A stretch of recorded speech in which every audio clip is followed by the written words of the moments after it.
예, 안녕하세요. 오늘은 가상머신에 대해서 조금 이야기를 하려고 합니다.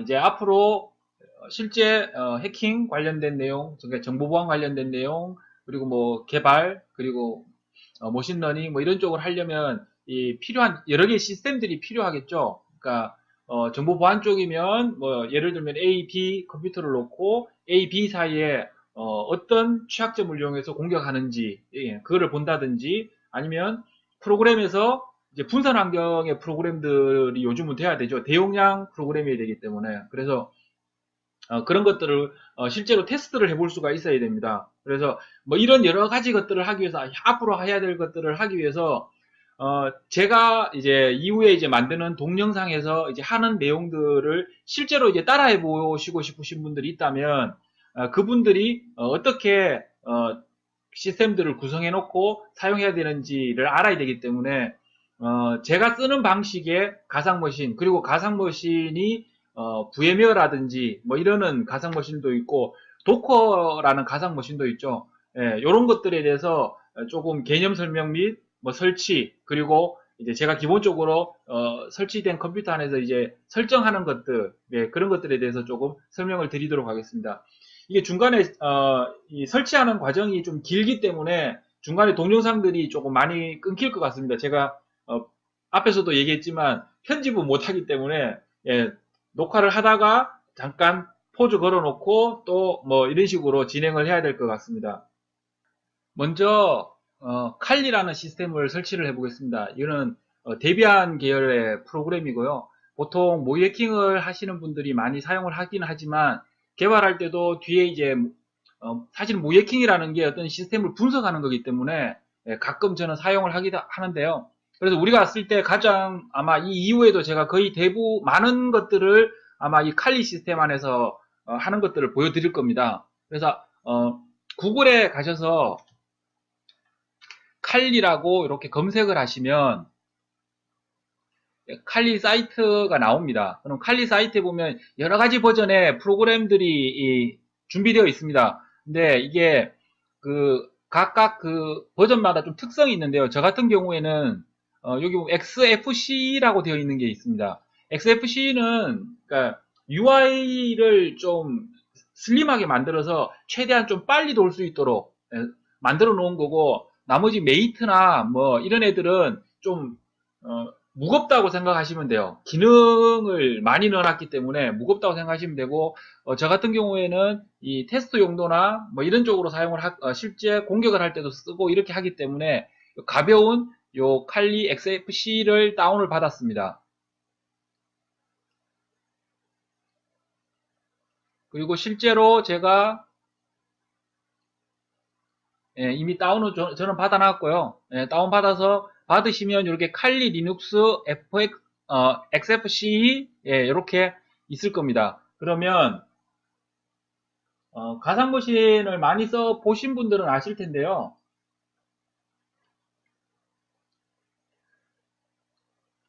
아마 버추얼 박스가 있고 VMware가 있습니다. 근데 이게 저도 예전에는 VMware를 썼어요. VMware가 저는 쓴 지가 아주 오래됐습니다. 그러니까 한 1990년부터 한번 썼던 것 같아요. 그러니까 근데 지금 이 VMware 같은 경우에는 조금 무겁다라는 느낌이 조금 있고 그 다음에 가장 중요한 거는 이게 유료죠. 유료라서 지금은 이제 오라클에서 만든 이제 버추얼 박스라는 가상 머신을 씁니다. 이거는 뭐 어떤 걸 써도 상관은 없는데요. 일단 제 동영상과 동일하게 하고 싶으시다면 버추얼 박스를 사용하시기를 추천드리고요. 뭐 VMware로 직접 하실 수 있으신 분들은 VMware를 쓰셔도 되고요. 기존에 제가 이미 만들어 놓은 것들이 있는데요.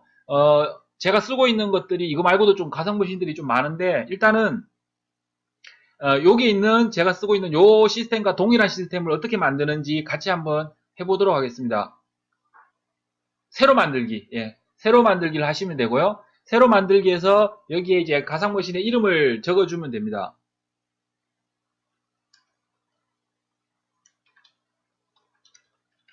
저는 데모라고 했고요. 이 이름은 뭐 원하시는 대로 작성하시면 될 것 같고요. 여기에 보면 OS의 종류를 선택을 하는 거죠. OS 종류를 리눅스의 버전은 데비안 64비트. 예. 칼리가 데비안에서 만들어져 있어요. 그래서 데비안 시스템으로 선택을 하셔야 되고, 그 다음에 가상머신이니까, 가상머신을 모르시는 분 없을 거고지만, 뭐, 사실 살짝 설명을 드리면, 가상으로 컴퓨터를 하나 더 만든다고 생각하시면 되는 거죠. 그래서 가상머신을 쓰는 데는 별로 큰 어려움이 없을 거예요. 프로그램만 설치하고 가상의 컴퓨터랑 동일한 걸 하나 더 만드는 거니까. 근데 도커 같은 경우는 가상머신을 쓰시는 분들도 조금 헷갈려 하시더라고요. 저도 처음 했을 때는 헷갈렸어요. 근데 그거는 이제 뒤에서 좀 설명을 드릴 거고, 일단 가상머신은 이제 가상으로 만드는 거니까 메모리를 설정하겠죠. 예, 좀 지금은 저 같은 경우는 메모리가 좀 여유가 있기 때문에 한 4메가 정도 잡고요. 그 다음에 가상으로 이제 하드디스크도 필요하겠죠. 그래서 하드디스크를 가상으로 만들 거고, 예, 다시 다음 해주시면 되고요.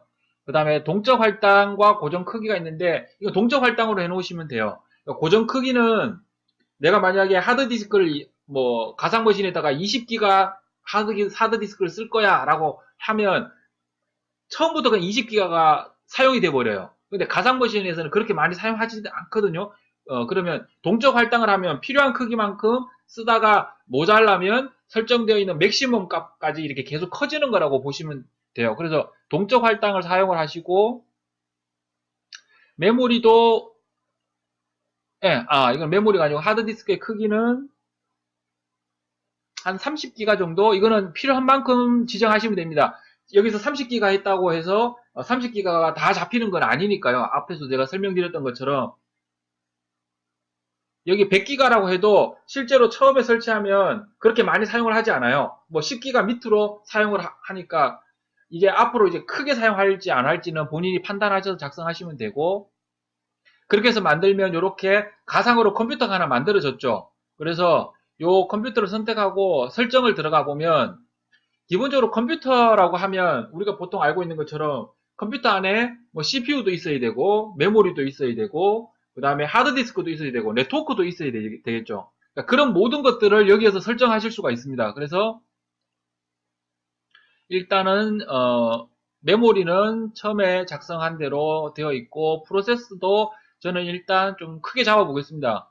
예, 4개의 스레드를 사용할 수 있도록 하고, 디스플레이도 얘는 GUI를 사용하기 때문에 맥시멈으로 잡겠습니다.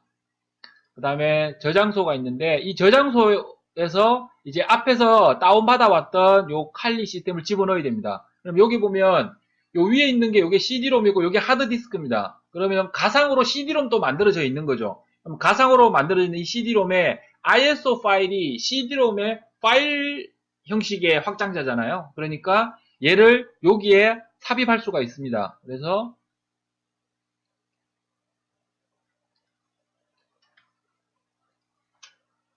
예, 미리 바탕화면에 와 있었네요. 그리고 여기에 미리 다운받았던 요 칼리 ISO 파일, CD 이미지 파일을 여기에 이렇게 삽입을 해줍니다. 그러면 가상으로 저 CD가 들어갔다라고 보시면 돼요. 이 컴퓨터 안에.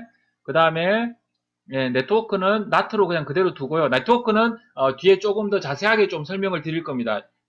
가상머신을 사용을 할 때 제일 힘든 부분이 이제 네트워크 설정하는 부분, 그리고 네트워크를 이해하는 부분이거든요. 가상의 네트워크다 보니까. 그래서 요거는 뒤에 따로 설명을 드릴 거고, 요 정도만 설치하고 일단은 예, 칼리를 실행시키겠습니다. 이 가상머신을 더블 클릭하면 실행이 됩니다. 예, 칼리를 이렇게 실행을 시키면 화면이 뜨고 그래피컬 인스톨이라고 하는 것을 선택해서 이제 설치를 시작하겠습니다. 예, 그러면 이거는 아마 다 설치해 보셨을 거예요. 그 리눅스 계열을 설치해 보셨을 거니까 빨리빨리 넘어가겠습니다. 예, 한국어로 선택하고 대한민국 한국어.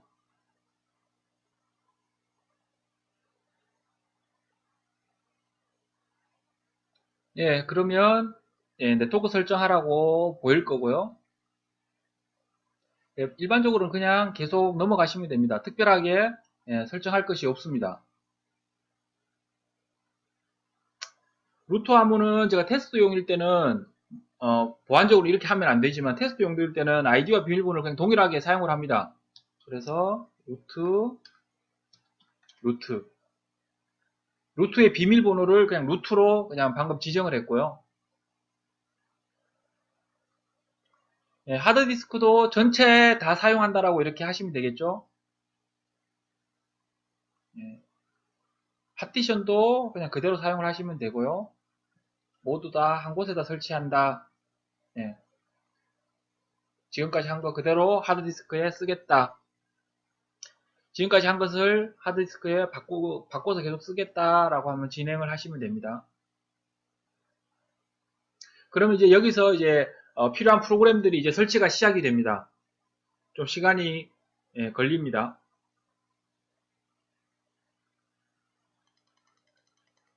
예, 이제 프로그램 설치는 다 됐고요.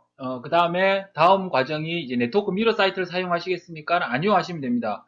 그러니까 이 미러 사이트라는 거는 뭐냐면 그러니까 지금 이제 우리가 이게 프로그램을 방금 설치를 했어요. 사이트에서 다운을 받아서 설치를 했는데 그러면 이 칼리를 만드는 쪽에서는 패키징을 해서 이제 배포를 하겠죠. 그래서 우리가 지금 설치를 하고 있는 거고 그런데 그렇게 배포를 하고 난 다음에 그 이후에도 계속 개발은 계속 된단 말이죠. 그러니까 뭐 오류를 수정한다든지 새로운 기능을 추가한다든지 이럴 때 얘를 매번 배포할 수는 없기 때문에 어떻게 하느냐면 서버에다가 레파지토리를 하나 만듭니다. 그래서 이 사이트로부터 새로운 것들을 업데이트하는 것들을 할 수가 있어요. 요거 이제 뒤쪽에 해볼 텐데 그때 칼리에 기본적으로 설정되어 있는 그런 사이트를 사용할 거냐, 그런 사이트로부터 가지고 올 거냐, 아니면 미러 사이트라 그래서 생각해 보시면 뭐 리눅스라든지 뭐 칼리 뭐 이런 데비안 이런 애들, 칼리는 이제 데비안의 어떤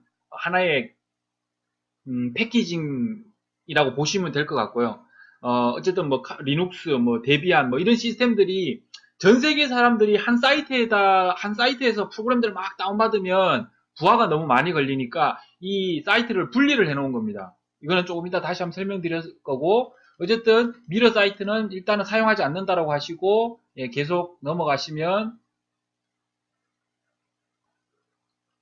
예, 그 다음에 부트로더 설치 화면이 뜨고요. 부트로더는 이것도 이제 나중에 이제 이거는 IT 기본 펀더멘탈 쪽에서 설명할 일이 좀 있을 수도 있을 것 같은데요. 컴퓨터가 처음에 전원을 넣었을 때 어떤 순서로 올라오느냐 인데 그렇게 해서 설명을 한번 드릴 수도 있고 아니면 아두이노나 이런 쪽 보면 그쪽은 OS가 좀 작거든요. 그래서 거기에서 아예 OS 자체를 조금 한번 보시면 이것들이 전부 다 이해가 좀 편하게 빨리 되거든요. 그런데 어쨌든 처음에 부트로더로 그래서 컴퓨터 전원이 켜졌을 때 이 컴퓨터 OS를 올리고 프로그램을 실행시켜주는 그런 어떤 작은 프로그램이 하나 있다고 생각하시면 될 것 같아요. 그래서 그거 설치하시겠나 하면 당연히 설치가 돼야 되겠죠. 그래서 이해하시고 그럼 그 부트로더를 프로그램을 어디에다가 설치해 놓을 거냐, 하드디스크가 여러 개도 있을 수 있고 하기 때문에 내 컴퓨터 안에 어느 위치에다가 넣을 거냐라고 여기다 설정을 하는 겁니다. 수동으로 입력하는 게 아니고 보통은 하드디스크가 여러 개가 있으면 첫 번째 하드디스크에다가 보통은 많이 집어넣으니까 여기는 지금 가상머신에 하드디스크 하나만 만들어 놨잖아요. 그래서 첫 번째 거를 선택하시고 계속 누르시면 부트로더가 설치가 완료가 됩니다. 최종적으로 이제 설치가 마무리되고 있고요. 예, 최종적으로 설치가 마무리됐습니다. 계속을 누르시면 이제 최종적으로 이제 스크립트 최종 마무리하는 스크립트가 실행이 되고 있습니다. 예, 이제 설치가 완료되고 나면 자동으로 이제 가상머신이 한번 꺼졌다 켜질 겁니다. 이게 뭐 컴퓨터가 한번 꺼졌다 켰다고 생각하시면 됩니다. 똑같은 거니까. 그래서 첫 번째 칼리 리눅스를 선택하시면 이제 가상 환경에서 설치된 칼리 리눅스, 그러니까 데비안 리눅스입니다. 데비안 리눅스에 네트워크나 뭐 컴퓨터 프로그램 뭐 이런 애들을 분석할 수 있는 분석 프로그램들을 그쪽에다 모아놓은 데비안 리눅스라고 보시면 됩니다. 실행이 되고 있고 앞에서 설치할 때 루트의 비밀번호를 루트로 설정했기 때문에 루트의 패스워드는 루트로 입력을 하고요. 그 다음에 로그인을 하시면 이렇게 뜨는데 처음에 설치하시면 한글을 처음에 랭귀지를 한국어로 선택했기 때문에 한글이 깨집니다. 그래서 이 한글 설치하는 방법을 아셔야 되는데 처음에 이쪽이 확인입니다. 이 UI를 구성할 때 디폴트 UI 레이아웃을 사용할 거냐 말 거냐 뭐 이렇게 물어보는 건데요. 사용한다라고 하고 끝내면 이렇게 기본적으로 XFC 칼리가 뜨게 됩니다. 실행이 되게 됩니다. 그럼 여기서 처음에 먼저 해줘야 될 것은 이 한글 문제를 조금 해결을 해야 되겠죠. 설치를 해야 되는데 커맨드 창을 하나 열어서 명령을 한번 입력해봐도 한글이 깨집니다. 이게 처음에 설치될 때 한국어 폰트가 없어서 그렇습니다. 그러니까 영어 위주로 되어 있기 때문에 다른 나라 언어를 지원하긴 하지만 다국어를 지원하긴 하지만 폰트가 없어서 이런 거기 때문에 폰트만 설치를 해주면 됩니다.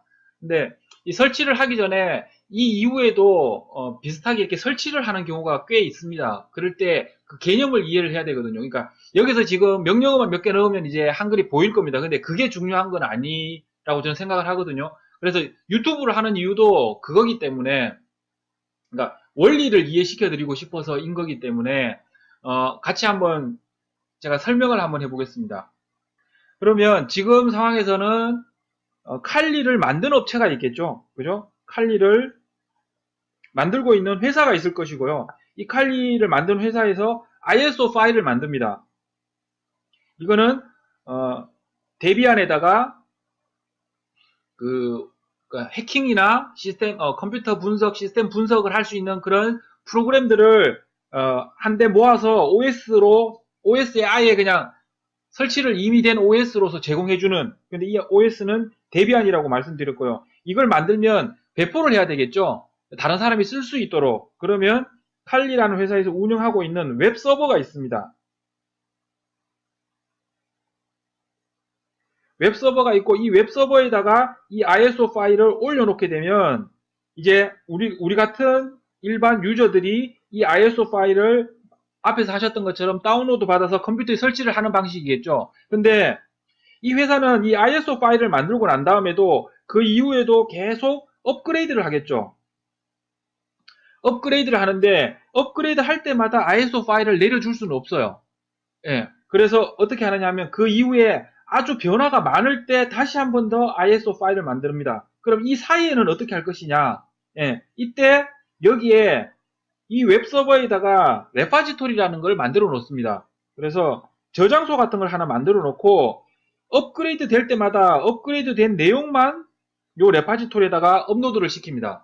업로드를 시키면 우리는 그거를 이렇게 다운받아 와서 ISO 파일처럼 처음부터 설치하는 게 아니고 요 업그레이드 된 것만 설치를 할 수 있도록 하는 구조를 만들어 놨습니다. 이게 제가 리눅스를 예전에 대학교 다닐 때 처음 할 때는 이 구조가 없었어요. 없었기 때문에 직접 FTP나 이런 사이트, 이 회사에서 운영한 FTP에 가서 프로그램을 내가 직접 다운로드 받아서 요거를 그때는 플로피 디스켓 뭐 이런 거밖에 없었어요. 디스켓이라고 하는 파일에다가 여기다가 설치를 해주는 이런 방식으로 설치를 했었어요. 근데 너무 이게 힘들다 보니까 어떻게 하느냐면 여기 레파지토리라고 했는데 그게 지금 데비안이나 우분투 계열은 이 레파지토리를 부르는 이름이 있어요.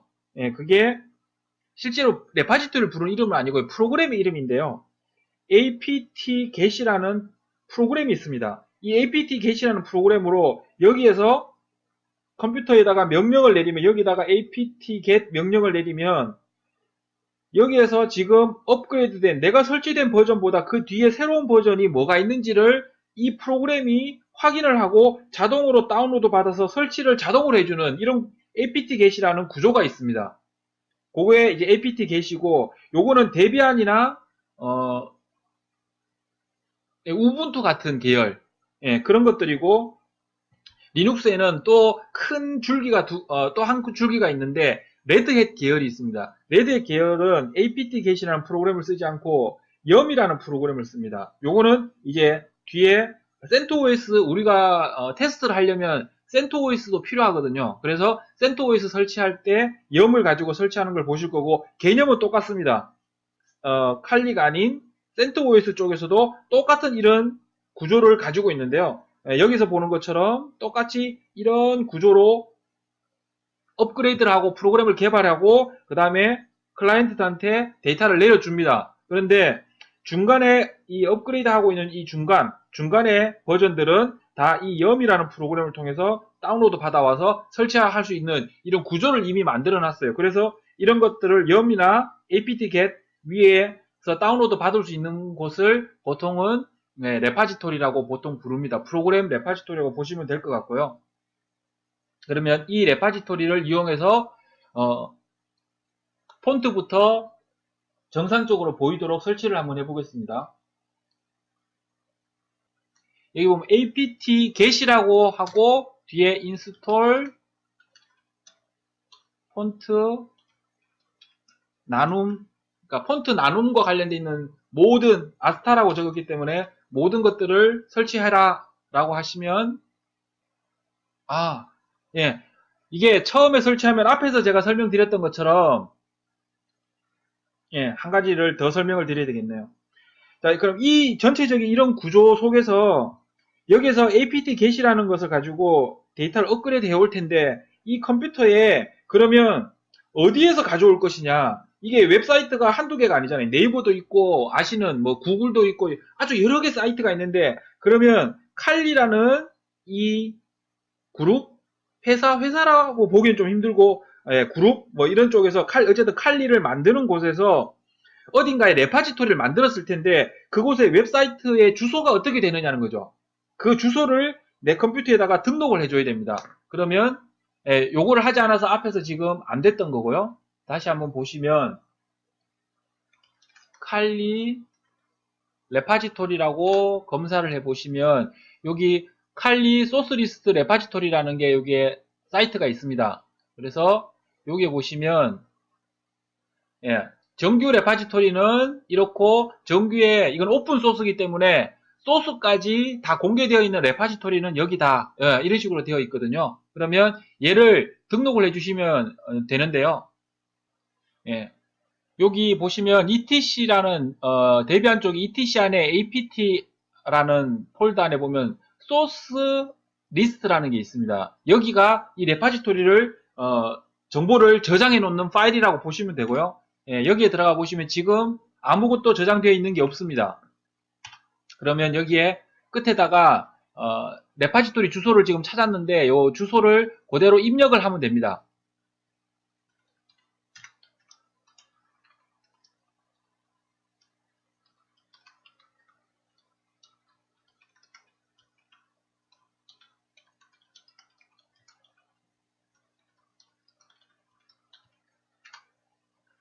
그리고 소스까지 넣겠습니다. 일반적으로 소스까지 집어넣습니다.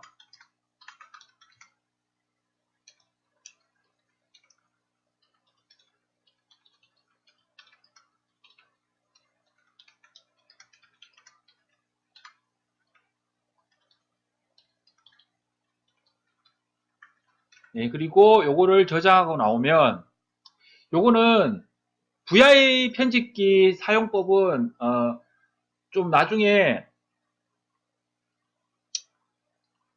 나중에 제가 설명드릴 시간이 있을지 모르겠는데 유튜브에서 다른 데서 찾아보시면 VI 편집기 이렇게 찾아보시면 사용법은 많이 설명을 하고 있으니까요. 그쪽에서 찾아보셔도 좋을 것 같고 VI 편집기를 통해서 편집을 다 하고 나면 저장, W는 저장, 그리고 Q 빠져나와라 뭐 이렇게 해서 저장하고 나오면 다시 한번 해보겠습니다. apt-get update 이렇게 하면 주소들을 가지고 옵니다.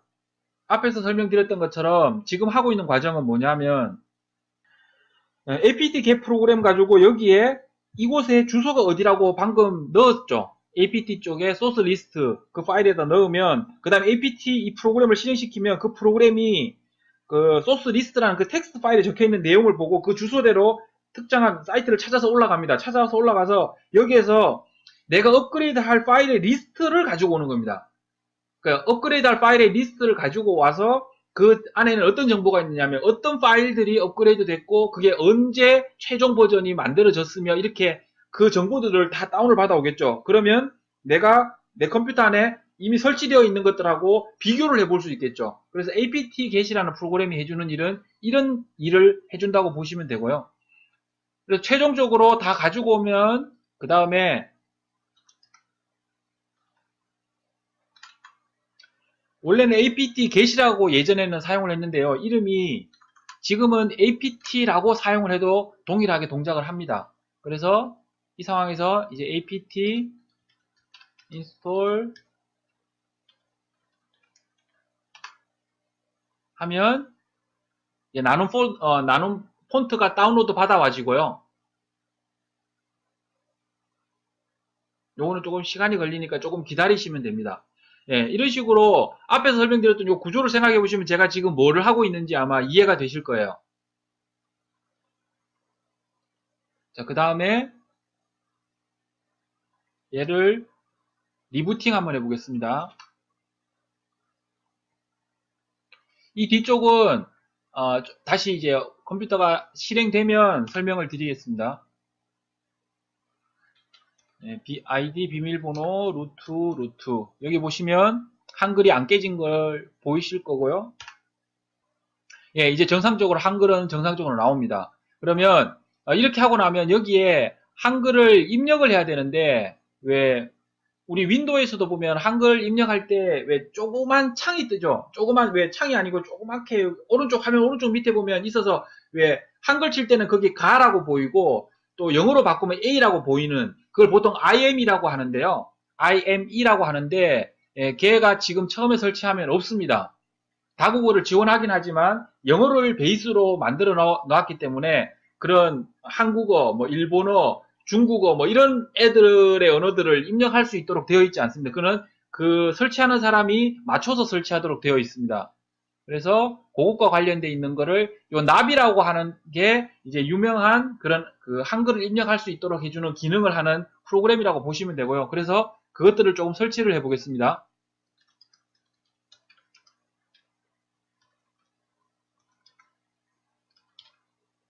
제니티라고 하는 것은 그 Y 눌러서 설치를 시작하고요. 예, 얘는 나비라는 애를 사용하기 위해서 사용하고 있는 또 다른 라이브러리 프로그램이라고 보시면 되고요. 예, 그래서 어쨌든 이게 다 설치가 되고 나면 그 다음에 추가적인 이런 폰트들은 자기 취향에 맞춰서 설치를 하면 됩니다. 근데 저는 이제 나눔 폰트나 뭐 이런 것들을 사용을 하기 때문에 설치를 하고요. 지금은 얘는 설치는 하지 않겠습니다. 그 다음에 IME config라는 예를 통해서 이제 IME를 설치를 완료를 하는데요. 같이 해볼게요.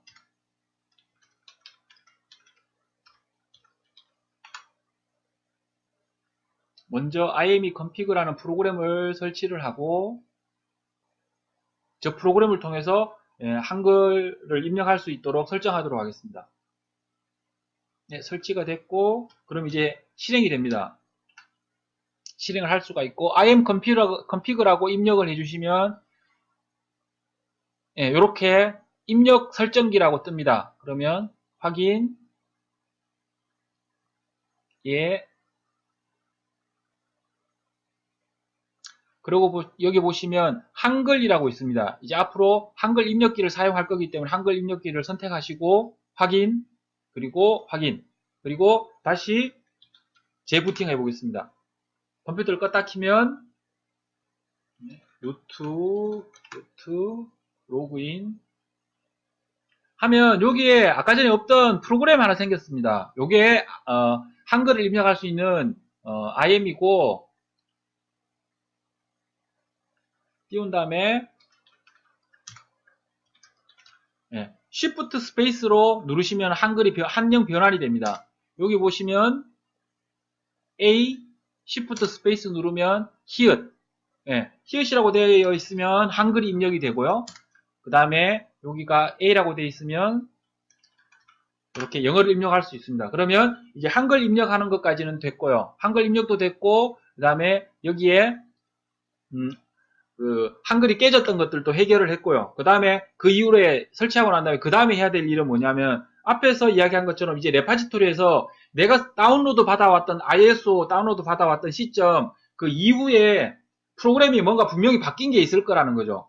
그러면 그것들을 이제 업데이트를 해야 됩니다. 그래서 apt 업데이트를 하면 아까 말한 것처럼 레파지토리로부터 내가 업데이트 할 수 있는 프로그램의 리스트를 가지고 오는 거고요. 그 다음에 apt 업그레이드를 하면 그 리스트를 보고 apt라는 프로그램이 내가 업그레이드 해야 될 것들을 쭉 찾은 다음에 자동으로 업그레이드를 해주는 거라고 보시면 됩니다. 그래서 apt 업그레이드 하시면 내가 지금 업그레이드 할 수 있는 리스트가 다 뜨고요. 이런 프로그램들이 업그레이드 될 거라고 보여주고 여기서 Y를 선택하면 업그레이드를 합니다. 자동으로 업그레이드를 하죠. 예전에는 제가 앞에서도 얘기했지만 제가 대학 다닐 때는 이걸 FTP에서 각 사이트마다 돌아다니면서 전부 다 다운받아서 막 설치를 해야 됐거든요. 너무 힘들었거든요. 그런데 이제 너무 힘들다 보니 이제 이런 구조를 만들어 놓은 겁니다. 그러니까 리눅스 계열 쪽에서 설치를 조금 이거는 처음에 설치하시면 조금 시간이 걸릴 겁니다. 업그레이드 되는 내용이 꽤 많거든요. 예, 그러면 이제 설치 중간에 이런 식으로 라이센스 관련된 텍스트 파일이 뜰 수도 있습니다. 그러면 화살표를 이렇게 눌러보면 라이센스 내용을 읽을 수 있는데 Q를 입력하시면 종료를 합니다. 이 라이센스 보는 화면에서 Q를 누르시고 종료를 하시면 여기 보면 와이어샥이라는 프로그램이 있는데 이거는 뒤에 아마 네트워크 쪽 제가 설명할 때 이 프로그램 쓰실 겁니다. 근데 와이어샥을 이제 일반 유저도 사용할 수 있도록 할 거냐라고 하는데 지금은 저희들이 뭐 보안을 생각하는 게 아니고 나는 모든 기능을 사용해야 되니까요. 아까 루트를 비밀번호 루트로 하듯이 그냥 다 사용하겠다라고 하시는 게 뒤에 이제 테스트 하실 때좀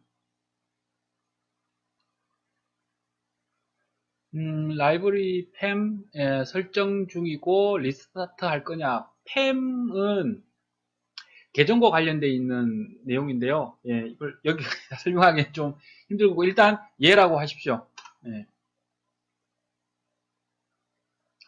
왜 일단 우리 프로그램 설치할 때 긍정적으로 대답을 하면 일단 설치는 되잖아요. 그런 개념으로 일단은 설치를 하시고 그중 중간중간에 제가 개념을 알아야 되겠다라고 하는 것들은 제가 설명을 드리도록 하는데 그렇지 않은 거는 일단은 지금 이 모든 것들을 다 이해하게끔 저기 뜨는 중간중간에 메시지들이 다 이해되게끔 설명드리려면 너무 길어지니까요. 너무 길어지고 듣는 사람도 의미를 잘 모르고 설명하는 사람도 힘드니까 일단은 지금은 긍정적인 방향으로 나가는 그러니까 될 수 있으면 뭐 이렇게 뭐 쓰겠냐 물어보면 이런 식으로 해서 설치를 쭉 하시면 될 것 같습니다. 중간중간에 보면 제가 계속 아마 동영상이 끊길 텐데요. 이게 한 번에 이게 설치 과정이 너무 오래 걸려서요. 한 번에 이게 다 설치가 동영상을 찍을 수가 도저히 없습니다. 제가 편집 능력은 없는데 끊어서 편집해서 일단 동영상을 만들어야 될 것 같아요. 이번에는. 그래서 중간중간에 이렇게 끊기더라도 이해를 좀 해주시고요. 시스템에 중요 설정 파일이 업데이트 된 게 있다. 그래서 이 설정 파일을 업데이트 할 거냐라고 물어보는 건데요. 설정 업데이트 하겠다고 하면 됩니다. 드디어 긴 업데이트 과정이 다 끝났습니다. 근데 이제 업데이트까지 다 됐으면 이제 사용을 하면 되는데요. 지금 보면 여기 심리스 모드라는 게 동작을 안 합니다. 그리고 화면을 키워보면 화면이 커지질 않습니다. 그러니까 지금 이 상태에서 쓰기에는 너무 불편해요. 그러니까 이걸 저는 거의 툴처럼 가상머신을 사용을 하는데요. 그러니까 컨테이너죠. 사실은 컨테이너는 도커 쪽에서 더 설명하겠지만 이것도 거의 같은 개념으로 사용이 가능을 하거든요. 그래서 요 지금 그래픽 환경에 약간의 좀 문제가 있는 부분을 수정을 한번 해보겠습니다. 그래서 설치를 몇 가지를 좀 더 해야 되는데요. apt 이제 apt 인스톨이 뭐 하는 건지는 이제 아실 거고요. apt 인스톨 하시고요. 지금 우리가 쓰고 있는 게 버추얼박스인데 리눅스 계열 쪽에서 버추얼박스가 정식으로 지원이 됩니다. 그러니까 이게 아직은 유료화가 안 되다 보니까 그래서 apt 쪽의 레파지토리에도 버추얼박스 관련된 프로그램이 있습니다. 따로 뭐 다운받아서 설치하거나 이럴 필요가 없고요. 그래서 버추얼박스 그리고 자동 완성 기능이 있는데요. 보통 리눅스 쪽에서 명령어들을 이렇게 쓰다 보면 잘 잊어버리기도 하고 기억이 잘 안 나기도 하고 그 다음 뒤에 옵션들을 어떤 걸 넣어야 될지 잘 모를 때는 탭을 2번 누르시면 됩니다. 그러면 지금 버추얼 박스 하고 제가 탭을 2번 눌러보면 버추얼 박스 뒤에 지금 설치할 수 있는 프로그램 리스트가 자동으로 이렇게 보여집니다. 이 중에서 뭐를 설치하셔야 되냐면 DKMS라는 게 설치가 돼야 되는데요. 이 DKMS가 뭐냐 하면 지금 저도 정확한 용어는 좀 까먹었는데 저게 아마 다이나믹 커널 모듈 뭐일 거예요. 그래서 커널이 뭔지는 아시죠? 그러니까 OS가 사실은 커널이라 그래서 처음에 부트로더가 이제 커널을 올리고 커널이 사실 우리가 쓰고 있는 이 모든 기능들을 다 해주는 거거든요.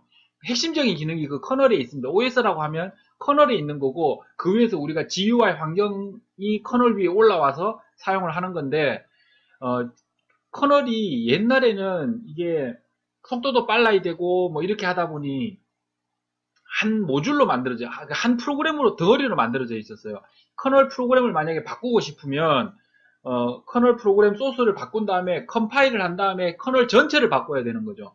그런데 이게 리눅스 이게 버전이 언제부터였는지 지금 정확하게 지금 기억은 안 나는데 특정한 버전 시점 이후부터는 다이나믹 커널이라 그래서 중간에 플러그인 방식처럼 이렇게 커널 드라이버들이나 뭐 이런 것들 프로그램들을 중간에 삽입할 수가 있어요. 그래서 그런 것들이 버추얼 박스에 그 라이브러리 그러니까 커널 드라이버가 필요하거든요.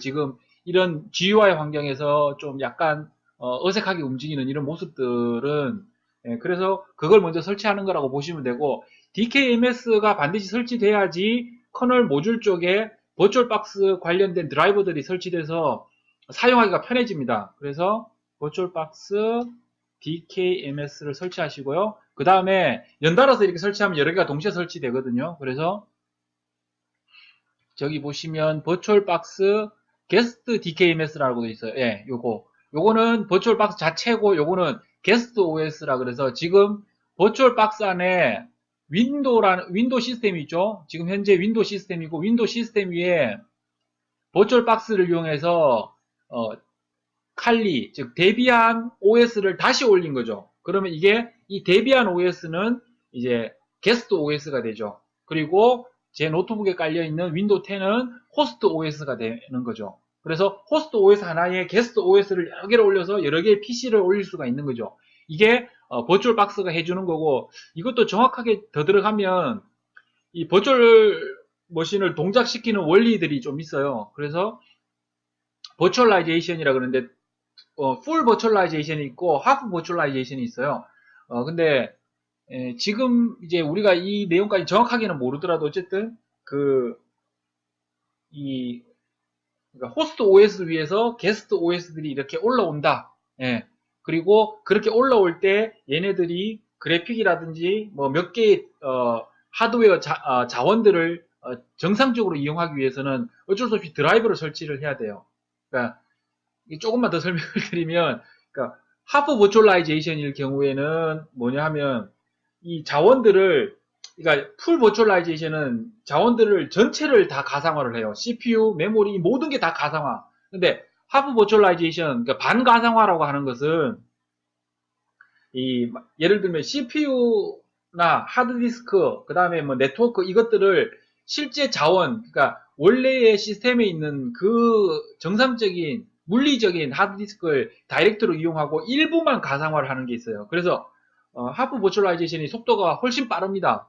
풀 버추얼라이제이션보다. 하지만 하프 버추얼라이제이션에서 문제가 뭐가 있냐면 이렇게 하기 위해서는 커널을 바꿔야 돼요. 커널에 그 필요한 프로그램들을 기능들을 좀 집어넣어야 되는데 윈도우 같은 경우는 커널이 오픈되어 있지 않죠. 그러니까 소스가 오픈되어 있지 않습니다. 그래서 윈도우 같은 경우는 그게 불가능한 상황이고요. 리눅스는 소스가 오픈되어 있기 때문에 그게 가능해요. 그래서 나중에 혹시 이런 가상 머신 쪽에 관심이 있으시면 젠이라는 걸 한번 봐보세요. 젠이라는 오픈소스 프로젝트가 있는데 걔는 리눅스 커널을 바꿔서 이제 하프 버추얼라이제이션을 할 수가 있거든요. 어쨌든 그런 개념 뒷단의 그런 배경들 때문에 지금 게스트 OS한테 필요한 DKMS도 같이 깐다 이 정도로만 생각을 하시면 좋을 것 같고요. 버추얼박스 guest dkms. 탭을 한번 누르면 그 뒤에 글자가 자기가 자동으로 완성시킬 수 있는 글자까지만 완성을 해줘요. 그래서 탭을 많이 입력하실 때 탭을 많이 리눅스에서는 탭을 많이 이용하시면 오타도 줄일 수 있고 편하게 입력할 수가 있습니다. 그래서 얘를 설치를 해보면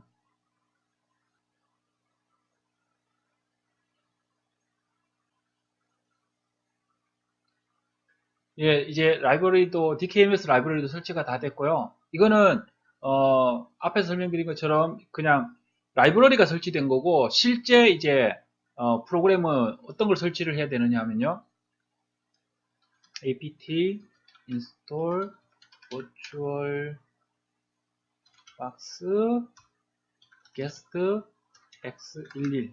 예, 여기 있는 요 프로그램이 실제로 이제 앞에 DKMS는 그런 환경을 만든 거였고요. 정말 거기에 맞는 이제 프로그램은 그러니까 여기 보시면 이런 심리스 모드나 이런 좀 이따 심리스 모드를 한 번도 사용해보지 않으신 분들은 아시게 될 텐데 저는 사실 VM웨어 쓰다가 이쪽으로 넘어온 이유도 요 심리스 모드가 마음에 들어서 넘어온 것도 있고 뭐 무료기 때문에 넘어온 것도 있고 한데요. 일단 한번 설치를 한번 해보겠습니다.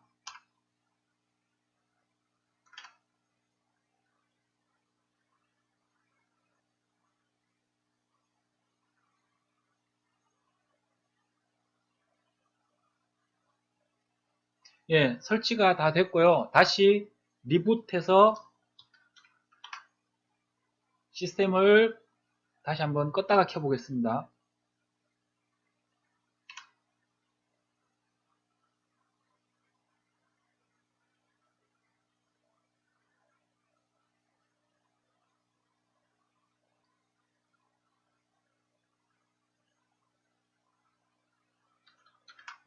루트.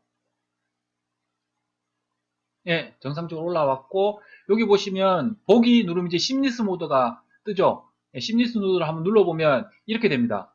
그러면, 지금, 여기는 윈도우고요. 그 위에 올라온 게스트 OS가 그 위에 올라오는데, 두 개를 동시에 사용을 할 수가 있습니다. 화면을 동시에 사용할 수가 있어서, 이렇게 보면, 여기서, 내가 만약에 리눅스가 갑자기 필요하다.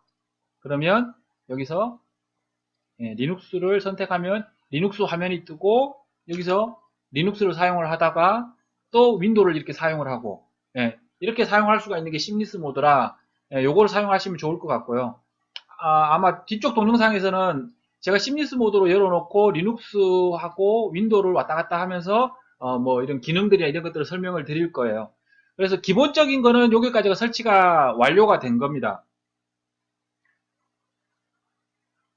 그리고 예, 한 가지만 더. 요거는 가상머신의 사용법인데요. 자, 보통 요렇게 해놓고 나면 요렇게 하고 이제 그 이후에 계속 사용을 할 수도 있는데 이렇게 하면 내가 이 가상머신 즉 칼리 같은 경우는 공격용이나 아니면 프로그램 분석용으로 계속 이렇게 프로그램들을 넣었다 뺐다 하기도 하고 막 사용을 하면 다음번에 지금 엄청 오래 걸렸는데 이 작업을 계속 또 해야 돼요. 그래서 저 같은 경우는 어떻게 하느냐 하면 이렇게 해서 작업이 하나가 마무리되면 처음에 설치본이 만들어지면 시스템을 끄고요. 제가 만든 요거를 선택하고 여기 보면 찍기라는 게 있습니다. 찍기를 눌러서 방금 설치만 끝냈다라는 뜻이죠. 그래서 내가 어떤 작업을 하다가 해서 뭐 시스템이 좀 잘못됐다. 그러면 다시 얘를 선택하고 리스토어를 시켜버리면 내가 앞에 방금 설치했던 그 시점으로 돌아가는 거죠. 그래서 테스트 용도로 지금 만들어진 가상머신이기 때문에 자주 문제가 생깁니다. 그래서 얘를 설정을 해놓고 사용하시는 게 좋고요. 두 번째 한 가지 더 설정을 하시는 게 좋은데 두 번째는 뭐냐면 공유 폴더입니다. 그러니까 로컬 머신 즉 내 컴퓨터에 들어있는 자료와 이 가상 머신에 있는 자료가 서로 공유가 돼야지 내가 작업하기가 편하거든요. 근데 이거를 뭐 복사를 해놓거나 뭐 이렇게 하면은 매번 복사하고 그렇게 하기가 힘이 들기 때문에 어떻게 하느냐 하면 여기에 설정에 들어가시면 공유 폴더라고 있고요. 이것은 반드시 각각의 가상 머신마다 다 다릅니다. 그래서 내가 원하는 가상 머신을 선택하고 설정에 들어가서 공유 폴더 선택해서 여기다가 공유 폴더를 지정을 해주는 겁니다. 지금 같은 경우 어떻게 하시냐면 제 같은 경우에는 보통은 여기 워크스페이스라고 하나 만들어 놓고 일단 해볼게요. 워크스페이스라고 하나 만들고 여기에 자동 마운트를 걸어 놓으면 설정만 한다고 해서 바로 리눅스에서 보이는 게 아니거든요. 즉 이 가상 머신에서 보이는 게 아니에요. 그래서 마운트를 시킨다. 리눅스 쪽에서는 어떤 디바이스가 있으면 이 디바이스를 마운트 시켜야지 작업을 할 수 있습니다. 물론 이렇게 안 하고 뒤에 매뉴얼로 손으로 직접 커맨드로 할 수도 있는데 귀찮으니까요. 이렇게 하고 어느 포인터에다가 그 마운트를 할 거냐, 리눅스 쪽에 어떤 폴더에다가 마우스 포인트를 할 거냐라고 얘기해서 여기다 적어주면 되는데 저는 보통 루트에다가 많이 넣습니다. 이런 작업 공유하는 거는 그래야지. 왜냐하면 보셨겠지만 요거는 그냥 사용법 정도인데요.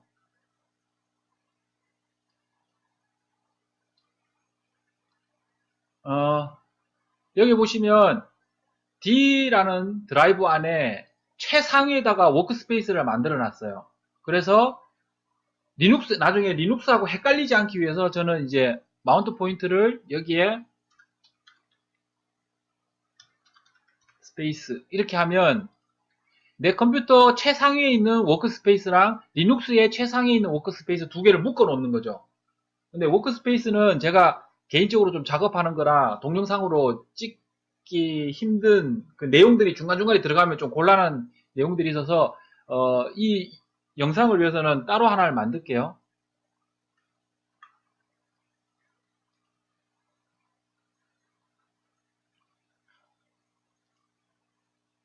RSNet이라고 하나 만들었고요.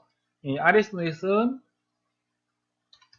RSNet이라는 내 컴퓨터 안에 있는 RSNet을 가상 머신 안에 있는 RSNet하고 두 개를 엮겠다라고 작업을 이렇게 만들어 놓고 작업을 전부 다 여기서 해버리면 아까 전에처럼 얘를 다시 리스토어 하게 되면 그 이후에 가상 머신 상에서 작업을 하시다가 얘를 리스토어 해버리면 그 안에 들어있던 그 자료들이 전부 다 사라집니다. 하지만 이런 식으로 쉐어 폴더를 만든 다음에 로컬에다가 자료를 만들어 놓으면 이 가상 머신을 언제든지 상태를 바꾸더라도 데이터는 그대로 살아있죠. 그래서 이게 사실 도커 할 때 가장 많이 사용을 할 건데 이런 식으로 세팅을 해서 사용을 하고요.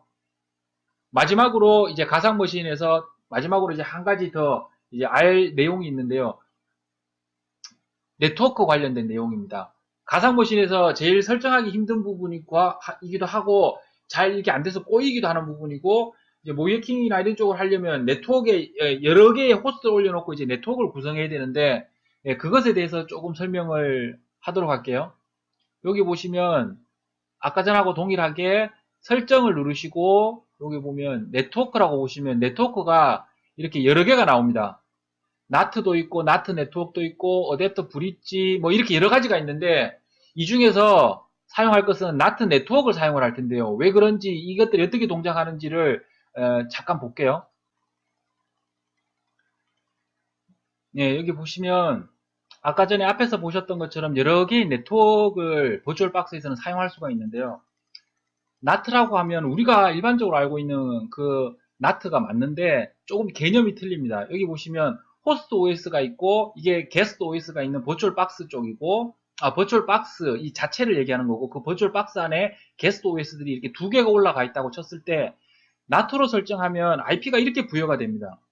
자세히 보시면 말이 안 되죠, 지금. 같은 네트워크 대역이라 만약에 같은 네트워크 대역에 같은 IP를 가질 수가 없죠. 즉 같은 서브넷 안에 같은 네트워크를 가질 수가 없죠. 우리가 일반적으로 생각했던 나트라면 나트 하부 쪽에 서브넷이 형성이 되면 이 서브넷 안에 IP들은 서로 틀려야 되는데 이런 식으로 IP를 부여를 합니다. 버추얼 박스가. 이렇게 된다라는 의미는 이쪽이랑 이쪽이랑 서브넷이 틀리다라는 얘기죠. 그 얘기는 뭐냐면 이 호스트랑 이 게스트 OS랑 이 게스트 OS는 서로 통신이 불가능하다는 얘기입니다. 나트 설정에서는 했을 때는 이런 문제가 있습니다. 그 다음에 호스트 온리 네트워크라는 게 있어요. 여기에 호스트 온리 네트워크라는 게 있는데 이거는 앞에서 봤던 것처럼 이렇게 둘 사이는 IP를 줬을 때 두 개의 게스트 OS를 올리면 11번, 12번처럼 서로 IP는 서로 다르게 나와요. 그렇기 때문에 이 둘 사이에 통신은 됩니다. 그리고 호스트 네트워크까지는 통신이 돼요. 근데 인터넷이 안 돼요, 인터넷이. 그래서 얘는 또 사용을 할 수가 없고요. 사용할 수 있는 거는 브릿지 어댑터는 사용하실 수 있어요. 브릿지 어댑터는 뭐냐면 집에 공유기가 있잖아요. 그러면 공유기하고 똑같다고 보시면 돼요. 호스트 OS가 있고 이게 집에 있는 공유기라고 생각해 보시죠. 공유기면 IP 타임이나 이런 거 있잖아요. 공유기가 있으면 개념이 호스트 OS도 지금 연결돼서 인터넷을 하고 있고 게스트 OS들도 이렇게 두 개를 따로 올리면 얘네들이 바로 호스트 OS를 통과해서 이 집에 있는 라우터에 바로 이렇게 물린다고 생각하시면 돼요. 그래서 이 호스트 OS랑 게스트 OS끼리 서로 통신도 되고 그 다음 인터넷도 되죠. 근데 문제는 뭐냐면 이랬을 때 이런 라우터 같이 중간에 기능을 해주는 장비가 없으면 이 브릿지 어댑터는 사용하기 힘들다라는 거죠.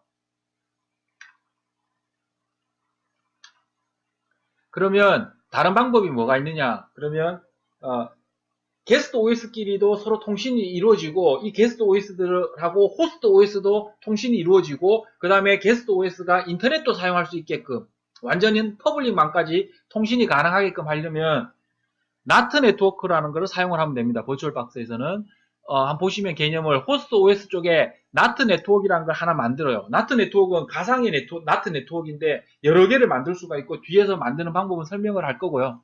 어쨌든 나트 네트워크를 보면 19168 10점 대역에 24비트짜리 서브넷으로 만들었다라고 하면 이것도 이제 정확하게 24비트 서브넷이 뭔지가 모르면 뒤에 네트워크 시스템 펀더멘털 쪽에 네트워크에서 제가 한번 설명을 드릴 겁니다. 이 네트워크를 모르고는 해킹할 수도 없고 프로그램하기도 힘들기 때문에 가장 기본이 되는 거니까 어쨌든 지금은 뭐 어떤 이런 서브넷이 있다라고 잘 모르시겠는 분들은 서브넷 즉 뭐 어떤 하나의 그 컴퓨터 그러니까 컴퓨터 그룹이 있다라고 생각하시면 돼요. 그래서 이 그룹 안에 속해 있는 컴퓨터들은 서로 통신이 가능한 이런 단위가 있는데 이걸 서브넷이라고 한다라고 정도로 생각을 해놓고 그러면 이런 서브넷 할 수 있는 그런 그룹을 이렇게 만들어 놓으면 그룹을 define 정해 놓으면 여기에 1번 또는 255번 사이에 어떤 게스트든지 총 255개 실제로는 255개가 아니죠. 253개 3개죠. 그죠? 예, 가 이렇게 생기게 됩니다. 생기고 서로 간에 통신이 되고 이 게스트 OS하고 호스트 OS 사이에도 이렇게 통신이 되고 그 다음에 게스트 OS가 인터넷도 되고요. 그리고 얘네들의 나트 설정은 직접 할 수 있도록 되어 있습니다. 그래서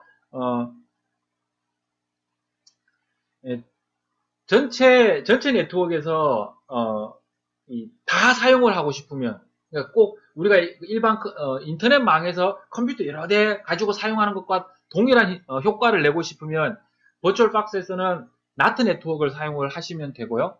그러면 그걸 어떻게 사용하는지를 한번 보도록 하겠습니다.